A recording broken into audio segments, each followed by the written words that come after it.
thedailymass.com. Experience the Roman Catholic Mass from historic St. Louis Cathedral every day on thedailymass.com. His love, anywhere in the world.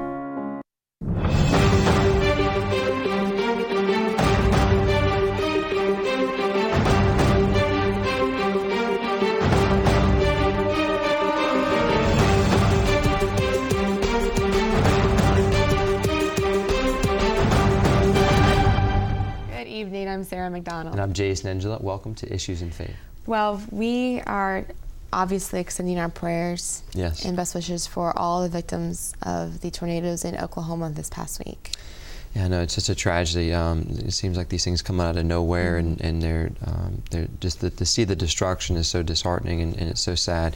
But definitely our prayers are with all of those who've lost loved ones, lost their children, even just those who've lost their homes, you know, and their jobs and their whatever they've lost. It's just our prayers are with them, and we encourage everybody to keep all of them in prayer for sure. Definitely, and we need to pray, as we are well aware here in New Orleans, that not only physical support is so necessary, which that is being provided through several organizations, the spiritual support and those shoulders to cry on and those people to listen are so important. We faced it ourselves, you know, several times in the last 10 years, even here in New Orleans.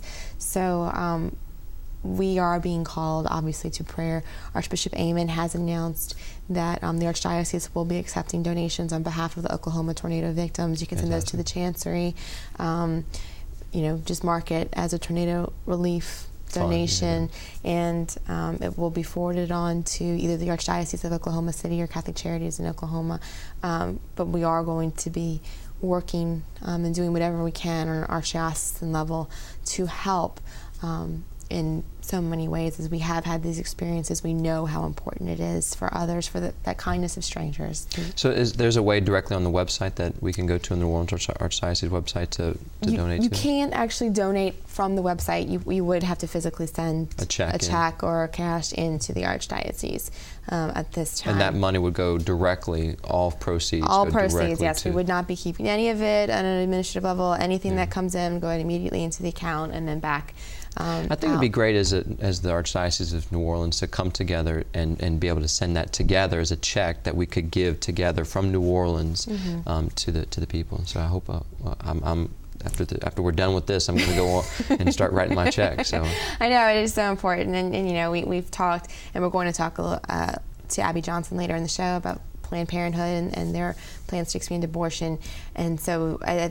As we both parents, the idea of losing that child, you know, 9 children lost their lives. The tragedy of that, it's tragic when anyone dies suddenly, but to lose a child, I can't imagine the sorrow and how much God's healing you do need at that time. Yeah, and it's only through, and people who've lost anybody close to them, just I'm sure can attest to the fact that it's faith. It is the grace and love of God that we need to welcome into our hearts in that loss to allow us to heal and to move on and to see the bigger picture. And it's so tough and it's so hard to hear that at the time when something like that happens, but we have to hold on in faith. And sometimes, like the Catechism talks about how, like when we're struggling in our prayers, to enter into that dry tomb as Christ was in the tomb that on Good Friday, and then to be able to hold on to faith and wait for that boulder to move out of the way and allow the light of Christ into that darkness. I mean, and watching tornadoes and seeing tornadoes, we have our share of severe weather in the spring specifically. But it makes me almost say, give me a hurricane any day. I can get my family out of the way of a hurricane, and I'd take that over a tornado. I mean, obviously, please don't give me a hurricane any day, but I can get my family out of the way. No, and it's the thing is that we all, no matter where we live in the country, it's either earthquakes, tornadoes, tsunamis, we all have our fair share of disaster, and it's just, the question is how can we better prepare our family for these types of things, and also too, how can we better respond to the people who are in need, because we all know very close to being from New Orleans what it's like to have something lost and something taken from them, at least not directly for us, maybe something that we know. So it's calling us, God's asking us in our abundance to to share and to give and to help and to assist, and we bring that love when we do that. And hurricane season starts June 1st, so we want to encourage our viewers to, we have to start making those plans. In May, I think it's like this weekend. It's actually this is the first Friday in June is a day of prayer and fasting that the bishops have called for hurricane season. Well, that's another one put on the calendar. Definitely. Well, calling for unity and not uniformity in the Church, Pope Francis said diversity is a blessing only when all Catholics recognize and follow Church teaching. The Holy Father made these comments during his Pentecost Mass in St. Peter's Square. Pope Francis said Church leaders and Church members need to allow the Holy Spirit to inspire different movements and gifts within the Church, but also to allow the Holy Spirit to unite them all in one Church under the authority of their pastors. Since participating in the March conclave that elected Pope Francis, Cardinal Donald Wuerl of Washington has spoken about the experience to reporters and during Masses at local parishes. But his recent Theology on Tap talk to a standing crowd of between 300 and 400 young Catholics marked the first talk he had given about the conclave in a bar. Cardinal Wuerl enthusiastically revisited his Rome experience and few times held up a copy of his recent book, Faith That Transforms Us, Reflections on the Creed, as he encouraged the young adults to deepen their Catholic faith and share with others. Locally, the next Theology on Tap series for young adults will begin June 27th and will be held at the Abita Brewery in Abita Springs. Starting in June, the Office of Religious Education for the Archdiocese will begin what the staff refers to as their summer blitz of classes. Those seeking to become a certified catechist or those seeking to simply learn more about an aspect of their faith are invited to register. You can go online to ore.arch-no.org and click on the course schedule to learn more about each class. And for more information, you can also call 504-861-6270. And we come back, we'll sit down with the special guest and activist for the lives of the unborn and talk to a familiar face with a new ministry in the Archdiocese of New Orleans. This is Issues in Faith on LAE. I'm here today inside historic St. Louis Cathedral, a place where WLAE has broadcast the daily Mass for more than 25 years. A recent PBS ruling ensures that this valuable service will continue on WLAE for those looking for daily inspiration, and for the many who are homebound or in our area hospitals who can't attend Mass. But in order to continue to provide the Mass every day, we need your financial support now more than ever. I'm asking you to please consider donating today. We have numerous partnership opportunities available. For as little as $32 a month, you can help fund the televising of the daily Mass, a program that lifts the spirit and enriches the lives of so many of our viewers. And for a donation of $50 or more, we will send you this beautiful signed poster of St. Louis Cathedral as our gift. Please send your contributions to WLAE-TV, 3330 North Causeway Boulevard, Metairie, Louisiana 7002, or to donate online, log on to WLAE.com and click on the picture of St. Louis Cathedral. For more information on partnership opportunities, call 504-866-7411. At WLAE, we've worked hard to keep the Mass on the air. Now we need your financial support to keep it going. I know that you'll help us if you can. Thank you, and God bless.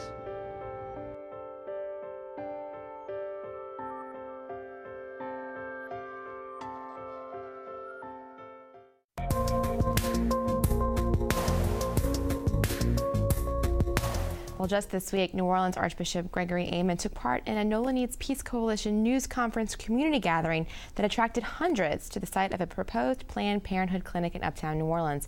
The goal, keep that Planned Parenthood clinic from becoming a regional abortion facility, thereby increasing the number of abortions in New Orleans.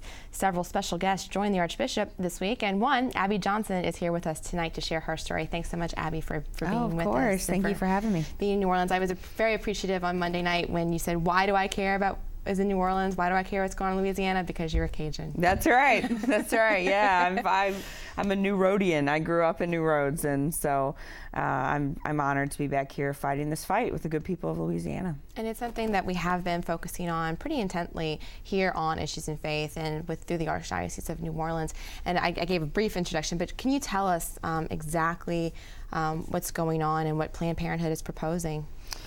Yeah, Planned Parenthood, there's already 2 Planned Parenthood clinics here in Louisiana, one in Baton Rouge and then one here in New Orleans on Magazine Street. And what they're hoping to do is to expand their services to include abortion here in New Orleans, and eventually that will happen. They'll want that to happen in Baton Rouge as well. And they are building a 7,000 square foot abortion facility on Claiborne Avenue here in New Orleans. And their goal, I mean, honestly, is to provide abortion services primarily to low-income women, which is exactly why they have chosen New Orleans as a target city. It's exactly why they've chosen the location on Claiborne. And so, I mean, we see that, you know, their goals of increasing abortion revenue, increasing their profits through abortion, I mean, that's what they're trying to do right now in the city of New Orleans. And, you know, there's a huge uprising, though, of people in the community, and we need more people to get on board. And you know, I tell people all the time, people say, well, you know what, that's good. I'm going to pray about that. And that's great. You should pray about it. But if you have a real serious and active prayer life, you should be moved to action. And we need people to join the NOLA Needs Peace Coalition and to get involved locally and to see what they can do to stop this from happening. And you are uniquely positioned to talk about what Planned Parenthood's real goals are, because you are a former Planned Parenthood employee. Tell us about that. Yeah, I worked for Planned Parenthood for 8 years. I rose up through the ranks, worked at this affiliate, Planned Parenthood Gulf Coast, the one that runs the clinics here. And there for 8 years, was a clinic director, thought I was doing the right thing, thought I was helping women, but eventually left after a series of things happened. But ultimately, after seeing a 13-week-old child fight and flee for his life during a live ultrasound-guided abortion procedure. And I knew that not only had Planned Parenthood lied to me, but that I had in turn spoken that lie to thousands of women and, you know, coerced them into having abortions, and didn't realize I was really coercing them at the time, because I thought, this is what women need, and they need access to abortion. And but I suddenly realized, gosh, everything that I believed is really a lie. And I left and joined the pro-life group that was in my town, and Planned Parenthood took me to court 3 weeks later, and that was dismissed, because you can't sue somebody for being pro-life. And that was dismissed, and now what I do is I just go around the country and energizing people, encouraging them to get involved in the pro-life movement, and encouraging them to take action, and to take action against Planned Parenthood and groups like them. And it is not, you know, so many people want to take this as the battle on women. We're fighting a battle on women, the war on women, and it's the exact opposite in the pro-life movement. We are working to uphold the dignity of women and their children and help them learn about their gifts. And so they come at us and say, you're trying to prevent women's health, and that's not what we're trying to do. No, absolutely not. And that's one thing that Planned Parenthood is going to be saying. They have already been saying here in New Orleans, is that they are coming here so that they can provide, you know, healthcare services for women, so that they can, you know, provide access to healthcare. Well, they're already providing that healthcare on Magazine Street. So if they're really just about providing that healthcare, then there's no reason for them to build this new facility that includes abortion services, because abortion is not part of healthcare. That's right. And so, you know, this is really just a way for them to increase their profits by selling abortion to vulnerable women. And in this location, it will primarily be low-income women. And that's a track record that they're really good at. I saw a sign, I hate to say really good at it, but it's what they do. Yeah. I saw a sign, Planned Parenthood has killed more African-American children than the Ku Klux Klan and other organizations that take huge heat, and nobody really knows that. It's a hidden fact. And you spoke a little bit about the number of African-American women and children that have been affected by Planned Parenthood. Yeah, 76% of Planned Parenthood abortion clinics are in neighborhoods that they consider to be super minority neighborhoods. So 85% or more of the population has to be minority, and that's no coincidence that their clinics end up being in those neighborhoods. And we know that the statistics, according to the Vital Statistics report that comes out from the CDC, states that 50% of African American pregnancies end in abortion. So sad. And abortion is the #1 killer in the African American community. You could take any other cause of death, cancer, AIDS, natural disaster, anything else, heart attack, car wreck, you could take all of those, combine them together, and abortion is still a higher number. It's so sad, and you are expecting your second child, so we'll definitely be praying. Third. That's Yeah. right. Okay, I'm sorry about that. I have two, and just the idea of just that gift that you have when you carry your child and you hear that heartbeat for the first time, and you feel the baby kick, and that progress, that bonding that goes between mother and child at the time, and even father and child when the father's able to feel and experience with his wife that the wonderful gift of life. I just don't know how to explain to people and how anybody could think that was something you could just throw away.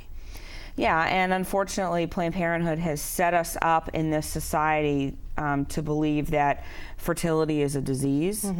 That if you're pregnant, it's a problem and they can fix it for you, instead of embracing the gifts that God has given us as women.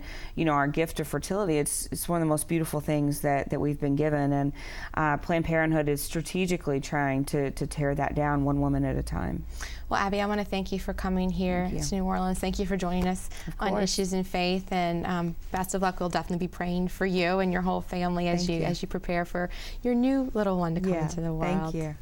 Well, you can learn more about the efforts to stop Planned Parenthood's expansion at www.nolaneedspeace.com. And we'll be right back with more Issues in Faith on LAE.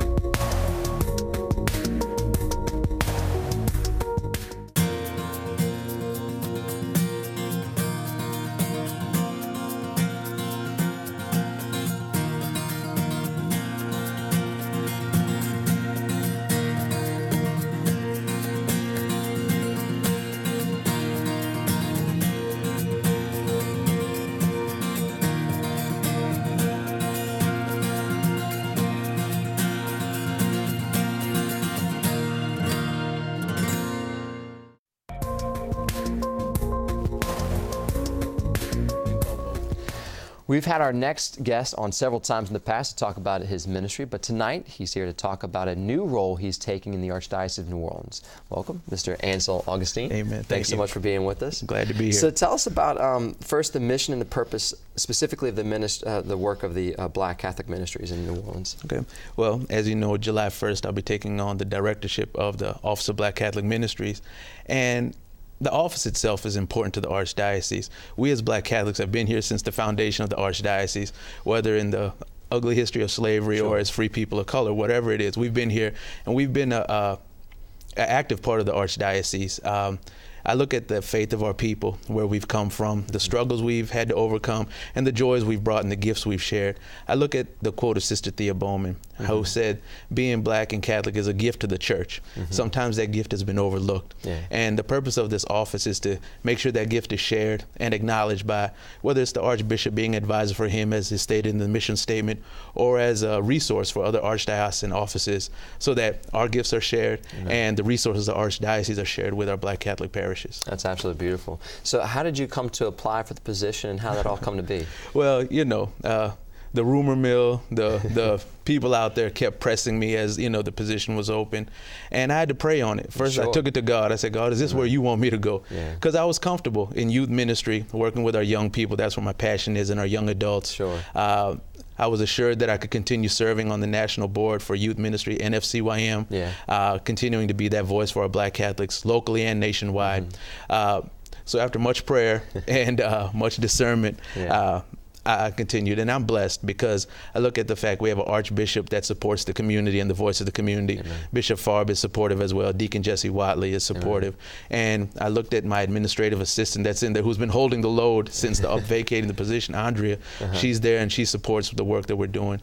And we're blessed to have so many great chairs of our committees, and the advisory board is there, and sharing the same vision and mission to uplift our people in the Black Catholic community and the mission of the Archdiocese as well. Praise God. Well, tell us about specific goals. What do you hope to accomplish in this position? After talking with Archbishop Amon, we seem to have the same goals. That's continuing the programs that are there to feed the flock that's coming and that's involved in the church, but also to reach out to those that may have left or went away or left the church for whatever reason, and increasing programs and awareness to reach out to them. So doing things a little different, but also increasing the voice of our youth and young adults. A lot of times our youth and young adults seem to graduate, quote unquote, after confirmation, and there's no place for them to actively be involved in the church other than doing what they've done in the past. So how do we connect them with the church? And one thing that I'm really excited about is Archbishop Amon is helping create an internship through the Office of Black Catholics for young adults to know more about their faith, be more involved on an archdiocesan level. So hopefully that'll create awareness of vocations in all of its forms in our Black Catholic young adult community. Well, praise God. You know, it's often easy to focus in on, you know, the more rural areas, but what, or urban areas. What about more of the suburban and rural parishes too that you have to work with? I'm glad you asked that question. Because being Black and Catholic is not a monolithic thing. We don't all worship the same way. We don't all do the same things. We don't all dress or sing the same way. Everything is, you know, it's a gift and it's a diversity of gifts. So our rural and suburban parishes may do things differently than the inner city parishes. But this office is there to serve them as well. So looking at the gifts in those communities, talking to the pastors, you know, even some of our non-Black parishes may have Black parishioners. So how do we serve them as well? Or help the parish to serve them as well. So it's a resource. And it's just going out and talking to the community, because that's where the wisdom is. You know, I don't know it all, but the community does. So listening to the needs and filling those needs as well. So more going back to the goals, I'm sure you got some specific ideas of, like, say, maybe addressing what are the specific challenges, and like you were saying before, then specifically how would you like to approach those challenges? Well, first of all, it's just prayer. You know, foundation of prayer, everything. You know, those people that know me know I like to clown and joke a lot. You know, that's how the young people like to deal with me and meet with me. But mostly it's prayer. Knowing that this is God's ministry. It's not about me. It's about what God does through me and through the people that are on our chairs and serving in our communities and volunteering, and hopefully building a foundation so that whenever we're gone, that the ministry is bigger and better for those that come after us, and thus the cycle keeps going.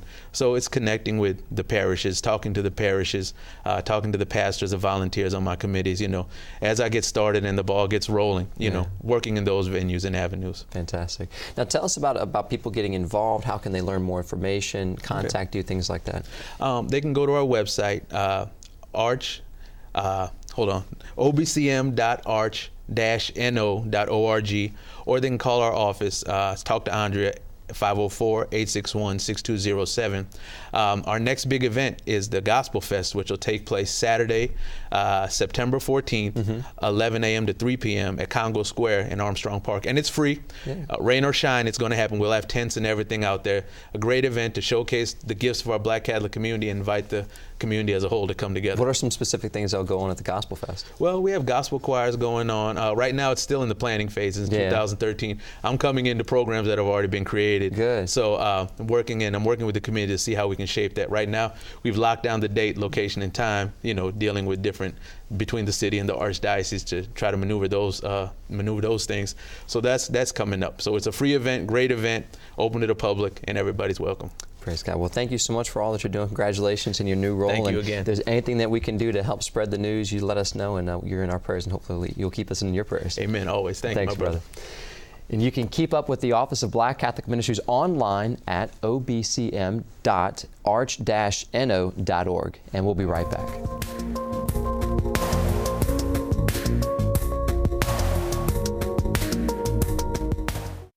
The science of learning is an imperfect one, but Louisiana Catholic schools have consistently instituted a formula for success.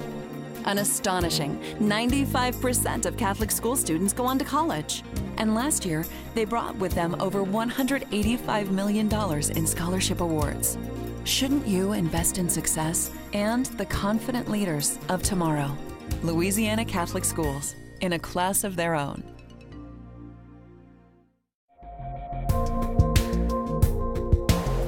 If you have a question for us or have an idea for a story you'd like to see on air, please write to us at Issues in Faith, 3330 North Causeway Boulevard, Suite 345, Metairie, Louisiana 70002, or email us at questions@wlae.com. Plus, if you miss an episode, you can catch up online at www.archdiocese-no.org. And that's our program for this evening. For all of us at Issues in Faith, thanks for watching. We'll be back next week. Hope you join us again soon. Until then, God bless.